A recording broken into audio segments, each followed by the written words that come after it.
Shalom semuanya, dengan Deborah Batia di sini. Dalam video kali ini saya akan menyampaikan Haftorah yang saya terjemahkan dari tulisan Rebetsin Kanabraka dalam rebetsinKanabraka.blogspot.com.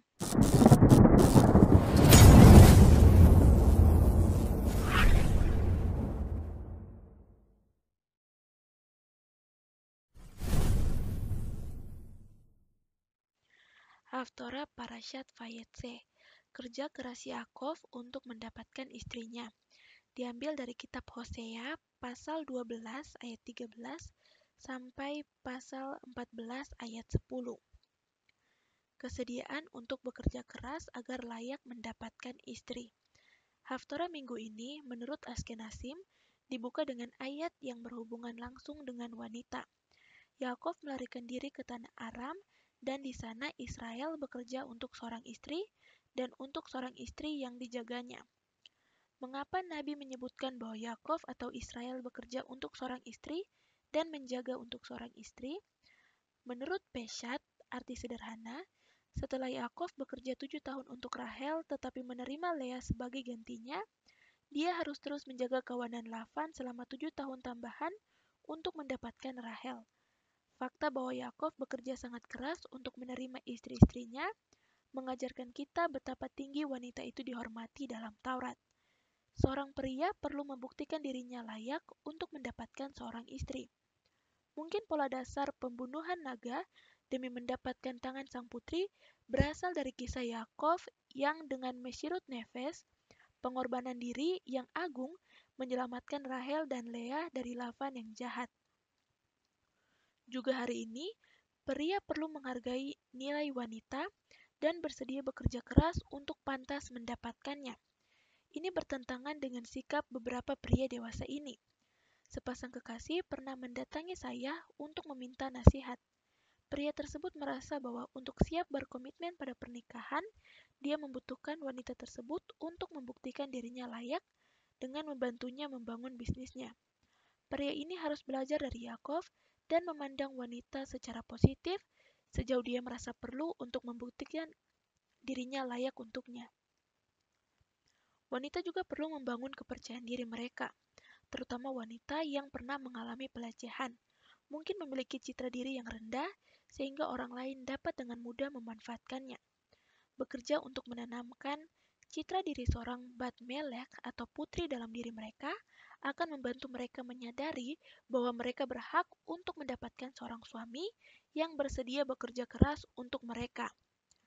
Bersiap seperti Yaakov untuk pergi ke dalam kesulitan dan menyerah begitu banyak demi penghargaan pengantinnya adalah prasyarat untuk shalom bait, kedamaian di rumah. Karena membantu suami terus menghargai istrinya sepanjang hidup pernikahan mereka selanjutnya. Bagian berikutnya, menjaga mitzvot dengan bantuan istrinya. Kami menemukan interpretasi homiletik dari ayat yang disebutkan di atas oleh Rabbi Avraham Safira dalam Sefer O-Hameir.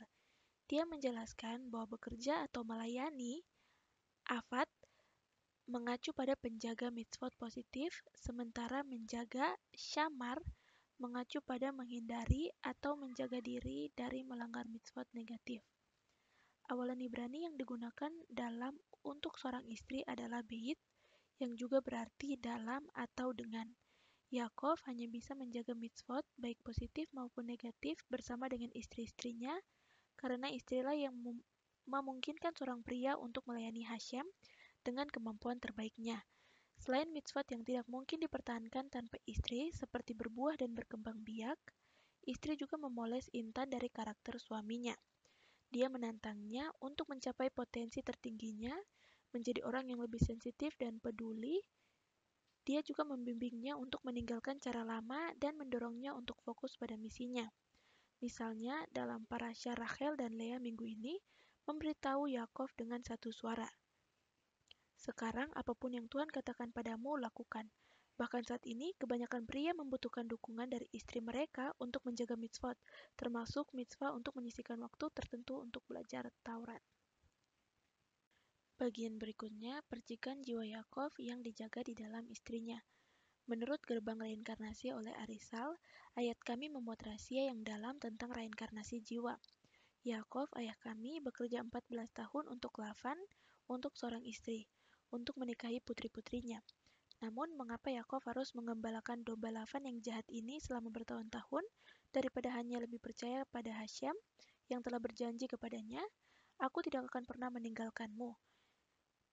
Menurut tafsir kabalistik Arisal, konsekuensi dari penundukan Yakov terhadap Lavan dan bekerja keras untuk menikahi anak perempuannya disinggung di bagian terakhir ayat kita, karena dalam seorang istri dia dijaga, seperti yang kami sebutkan awalan bait yang digunakan dalam untuk seorang istri, juga berarti dalam. Jadi Arisal menjelaskan bahwa percikan jiwa Yakov dijaga dalam diri istrinya.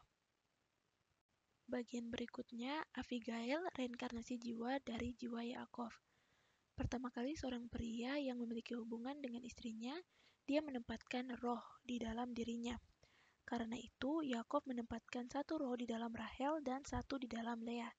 Roh dalam Rahel dipindahkan ke putranya Binyamin ketika dia meninggal saat melahirkan. Oleh karena itu, dia lahir saat jiwa Rahel pergi. Namun roh yang ditempatkan Yakov di dalam diri Lea bereinkarnasi di Abigail sang Nabiyah, istri Nafal. Semangat pria yang semula ini berubah menjadi wanita karena Yakov bekerja sangat keras untuk Lavan demi seorang istri. Oleh karena itu, roh yang disimpan Yakov di dalam Lea dijaga secara harfiah dalam diri seorang wanita, Abigail. Ini adalah rahasia pidato Abigail kepada Daud. Sekarang berkat yang telah dibawa oleh hambamu, Hefi, kepada tuanku. Dengan tidak menggunakan bentuk feminin dari kata kerja Hevia, dia menyinggung fakta bahwa akar jiwanya adalah maskulin daripada feminin. Suaminya Nafal adalah reinkarnasi dari Lavan. Nama mereka terdiri dari huruf yang sama persis, Lamed, Beit, dan Nun. Akibat Yakov bekerja berlebihan untuk Lavan, sebagian dari jiwanya bereinkarnasi di Abigail yang menikah dengan Nafal. Untuk sekarang melayani dia sebagai istri, melayani seorang suami. Ini adalah pengulangan dari Yakov melayani Lavan demi seorang istri dalam reinkarnasi mereka sebelumnya. Bagian berikutnya, menyelamatkan Rahel, Lea, dan Abigail dari ular purba.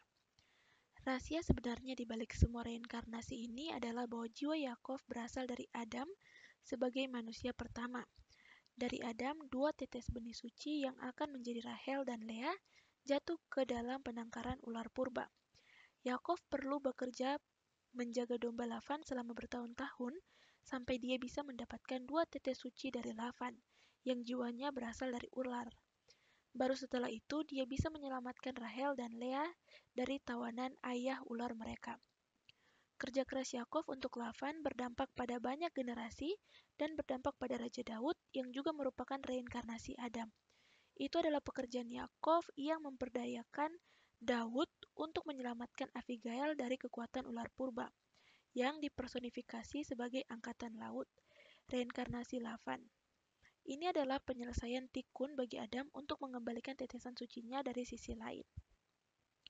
Semoga kami pantas mendapatkan bahwa kerja keras kami juga akan menghasilkan tikunim atau perbaikan dan mempercepat penebusan akhir kami. Terima kasih sudah mendengarkan. Apabila konten ini memberkati Anda, jangan lupa like, komen, dan subscribe. Shalom!